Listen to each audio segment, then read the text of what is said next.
नमस्कार, स्वागत है आपका द फोर्थ स्टेट यूट्यूब मंच पर। मेरा नाम है रविंद्र सिंह शोरान। इस वक्त की सबसे बड़ी खबर, लालू प्रसाद यादव, राबड़ी देवी और तेजस्वी प्रसाद यादव के खिलाफ आरोप तय कर दिए गए। ये होता क्या है आरोप तय करना? क्या मामला है? आरोप तय कर दिए गए हैं, अब क्या होगा? क्या जेल जाएंगे? क्या चुनाव नहीं लड़ पाएंगे? या इसका अर्थ क्या है, जानते हैं? देखिए, कोर्ट का एक प्रोसीजर है, कानून एक प्रोसीजर के तहत काम करता है। वो क्या है? वो ये है कि एफआईआर होने के बाद सबसे पहला जो काम होता है, कोर्ट की जब प्रक्रिया शुरू होती है, तो चार्जशीट दाखिल की जाती है। चार्जशीट मतलब आरोप पत्र, जिसमें पुलिस की तरफ से कई सारे आरोप लगाए जाते हैं। इस मामले में सीबीआई है, कई सारे आरोप लगाए गए। उन आरोपों पर फिर कोर्ट के भीतर दोनों पक्ष, जो आरोप पत्र दाखिल होता है, वो आरोप पत्र कौन दाखिल करता है? प्रोसिक्यूशन, पुलिस करती है। सीबीआई है तो वो करती है, कोई और एजेंसी है तो वो करती है। उसके ऊपर फिर होता है बहस। बहस का मतलब कि उन आरोपों से क्या अक्यूज्ड की सहमति है, जो आरोपी है वो सहमत है उन आरोपों से, या उसको लगता है कि इसमें ये आरोप गलत है, इन आरोपों को हटा देना चाहिए, या वो कहता है कि भाई ये चार्जशीट पूरी गलत है, इसको पूरी को खारिज कर दो। कुछ भी होता है, वो अपना पक्ष रखते हैं। प्रोसिक्यूशन मतलब सरकार जो है वो अपना पक्ष रखती है, स्टेट। उसके बाद जज जो होते हैं वो फैसला करते हैं कि आरोप पत्र जो है उसमें से, एक मैं एग्जांपल बता रहा हूं, कुल मान लो 10 अलग अलग धाराओं में 10 आरोप लगे हैं चार्जशीट में। 10 में से कोर्ट को लगता है कि पहले 6 आरोप जो है वो ठीक हैं, आखिरी के 4 आरोप गलत हैं। तो चार्जशीट जो है उसके 10 में से पहले 6 आरोप लिए जाएंगे और इन 6 आरोपों पर हम लोग आगे बढ़ेंगे। मतलब आरोप जब तय किए जाएंगे, चार्जशीट और आरोप तय करने के बीच में बहस होती है। आरोप जब तय किए जाएंगे तो 6 मामले हम लोगों ने लिए हैं जो आरोप तय करने के लायक हैं, उन पर आरोप तय किए गए। अब उन पर ट्रायल चलता है। अब ट्रायल चलेगा। तो आरोप जब तय किए जाते हैं तो पूछा जाता है कि भाई आप इन आरोपों से सहमत हैं क्या? एक्यूज से पूछते हैं। वो कहेगा जी हाँ, ये सही है मेरे ख्याल से आरोप तो। अगर ये सही है तो फिर आप जेल जाओ, फिर तो बात ही खत्म हो गई। वो अगर कहता है कि भाई नहीं नहीं, हम तो सहमत नहीं है जी, मैं तो गिल्टी प्लीड नहीं करता, मैं तो रिक्वेस्ट करूंगा कोर्ट से कि ट्रायल चलाया जाए, आई प्लीड नॉट गिल्टी। इस मामले में भी यही हुआ, नॉट गिल्टी उन्होंने प्लीड किया, अब चलेगा ट्रायल। ये एक प्रोसीजर है, सामान्य हिस्सा है न्यायपालिका का, न्याय प्रक्रिया का, जो कि लोअर कोर्ट में सभी आपराधिक मुकदमे जो होते हैं उनमें होता है। इस मामले में भी वही हुआ। अब आप देख लीजिए, झटका लगा है कि नहीं लगा है वो आप बेहतर जानते हैं हमसे, लेकिन हुआ यही है। खैर, अब मामला देखते हैं कि इसका एक तो राजनीतिक पहलू तो है ही। लालू यादव हैं,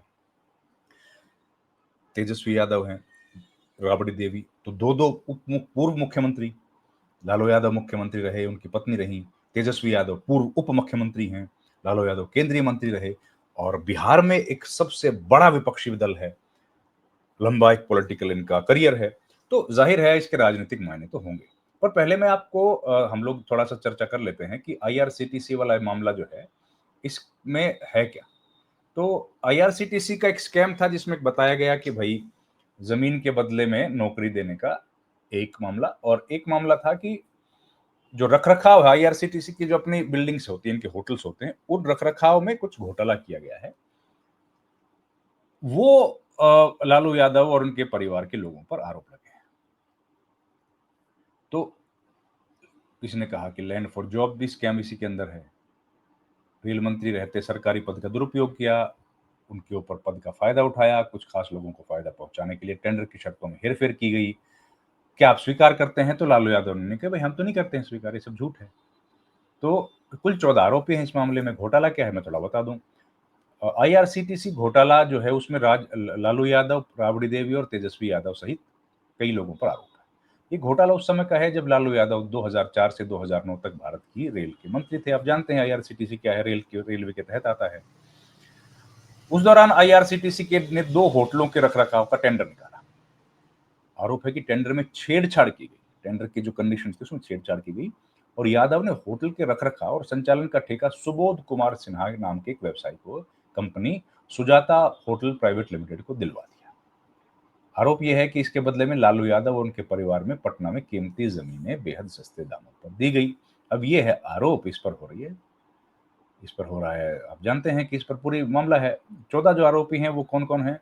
लालू यादव, तेजस्वी यादव समेत 14 लोगों को आरोपी बनाया गया है। सुनवाई में लालू, राबड़ी, तेजस्वी तीनों लोग पहुंचे थे। सीबीआई ने मामला दर्ज कर केस चलाने के लिए कोर्ट में एक नई चार्जशीट दाखिल की थी। उस पर सुनवाई करते हुए कोर्ट ने अपने फैसले में साफ तौर पर कहा कि टेंडर प्रक्रिया में लालू यादव की दखल-अंदाजी थी। अब देखिए, ये तो हो गए कानूनी पहलू। क्लियर? कानून का ये प्रोसीजर है। अब आरोप तय हो गए हैं। आरोप तय होने से ना कोई जेल जाता है, ना वो चुनाव लड़ने से कोई उसको रोक सकता है। आरोप तय का मतलब कि जब एक एफआईआर दर्ज हुई है और उसका अंतिम निर्णय जब कोर्ट करेगा, उसके बीच का ये प्रोसीजर है, उस प्रोसीजर को किया जा रहा है फॉलो। उसका एक हिस्सा है आरोप तय करना, चार्जशीट, बहस, आरोप तय करना। अब चलेगा ट्रायल। ट्रायल में एविडेंसेस दिए जाते हैं, ट्रायल में दोनों पक्ष अपनी बात रखेंगे, क्रॉस एग्जामिनेशन होता है, लंबा प्रोसेस है। मामला पुराना है 2017 से, तो वो पूरा प्रोसेस अब चलेगा। अब इसका राजनीतिक असर, लालू प्रसाद यादव आप जानते हैं चारा फॉडर स्कैम में इसके पहले जेल जा चुके हैं। जेल उनको सजा हुई है और वो जेल में है। चाईबासा एक ट्रेजरी थी, उसमें पैसे का हेर फेर किया गया, जो कि झारखंड में थी उस जमाने में। अब झारखंड में है, उस जमाने में तो बिहार में ही थी। वो एक मामला था। उस मामले में वो जेल गए थे और जेल से अभी वो जमानत पर बाहर हैं। तो ऐसी स्थिति में उनके ऊपर करप्शन, भ्रष्टाचार के लगातार आरोप विपक्षी पार्टियां, विपक्षियां मतलब लालू की विपक्षी जो हैं, यानी कि सत्तारूढ़ बीजेपी और जेडीयू लगाती रही हैं। और ऐसी स्थिति में जब लालू यादव पर एक और मुकदमा कायम हुआ है और उनके बेटे तेजस्वी भी इस मामले में फंसे हैं या उनके ऊपर भी आरोप लगे हैं, तो जाहिर है विधानसभा चुनाव सिर पर हैं। विधानसभा चुनाव में ये मामला तो गरमाएगा और इसको विपक्ष अपने हिसाब से इसको रंग देगा, राजनीतिक रंग देगा और इस पर क्या इससे से ज्यादा लाभ उठाने की कोशिश करेगा। लेकिन पूरी जो कहानी है वो ये है कि अब कोर्ट में ये लंबा मामला जो है कब तक निपटेगा। कोर्ट में ये मामला लंबा चलेगा, सालों लगेंगे अभी भी निपटने के लिए। लेकिन चुनाव तो साल इंतजार नहीं करेगा, चुनाव तो आ गया है। तो अब लालू प्रसाद यादव के सामने ये चुनौती तो रहेगी कि वो कैसे इस मामले से अपने आप को बाहर निकाल पाएं या कैसे चुनाव का मुद्दा ना बनने दें इस गंभीर मामले को। और तेजस्वी यादव जो एक बड़े कंटेंडर के तौर पर देखे जा रहे हैं, मुख्यमंत्री की कुर्सी का एक महागठबंधन का हिस्सा हैं, महागठबंधन अपना काम कर रहा है। अभी तक हालांकि सीटों की घोषणा नहीं हुई है। ऐसी स्थिति में सीधा मुकाबला लालू यादव के परिवार या तेजस्वी यादव के साथ है बीजेपी का। बीजेपी और जेडीयू दोनों ने अपनी अपनी सीटों की घोषणा कर दी है। 101 सीट पर लड़ेंगे। इससे माना जा रहा है कि लालू की जो जेडीयू है वो कहीं ना कहीं कमजोर हुई है और उनकी जो बार्गेनिंग पावर थी वो घटी है। जेडीयू एक कमजोर पक्ष के तौर पर आने वाले विधानसभा चुनाव में जाएगा। ज्यादा संभावना जो पॉलिटिकल पंडित व्यक्त कर रहे हैं वो यही है कि चुनाव के बाद अगर भारतीय जनता पार्टी की सरकार बनी, अगर एनडीए की सरकार बनी, तो वो मुख्यमंत्री बीजेपी के किसी नेता को ही बनाएंगे। बहुत ज्यादा संभावना है कि जेडीयू से मुख्यमंत्री ना बने, नीतीश कुमार अगले मुख्यमंत्री बिहार के नहीं होंगे। इस बात की प्रबल संभावना व्यक्त की जा रही है और ये जो पूरा विधानसभा चुनाव है अब इसी मुद्दे पर होने वाला है। नीतीश कुमार, जेडीयू बार बार ये बात बोलते रहे कि हम लोग चाहे कुछ हो जाए लेकिन बीजेपी से अधिक सीटों पर चुनाव लड़ेंगे। लेकिन इस बार देखने में आया कि सबसे ज्यादा जो छोटे पार्टियां हैं, घटक दल जो एनडीए के हैं, चिराग पासवान, जीतन राम मांझी और उपेंद्र कुशवाहा, उनमें सबसे ज्यादा सीटें दी गई हैं, 29 सीटें चिराग पासवान को। और चिराग पासवान को माना जा रहा है कि वो 29 सीटों पर लड़ेंगे और जब वो उनके विधायक चुनाव जीत कर आएंगे तो वो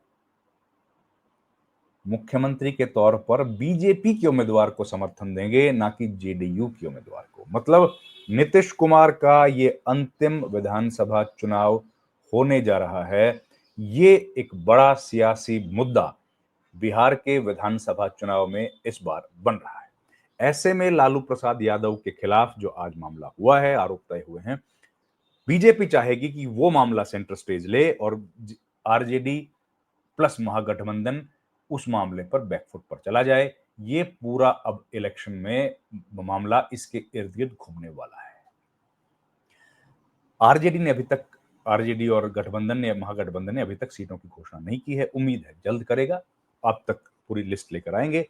इस वीडियो में इतना ही। आपसे गुजारिश है हमारे चैनल को लाइक शेयर सब्सक्राइब जरूर कीजिए। आपका बहुत बहुत धन्यवाद। Thank you.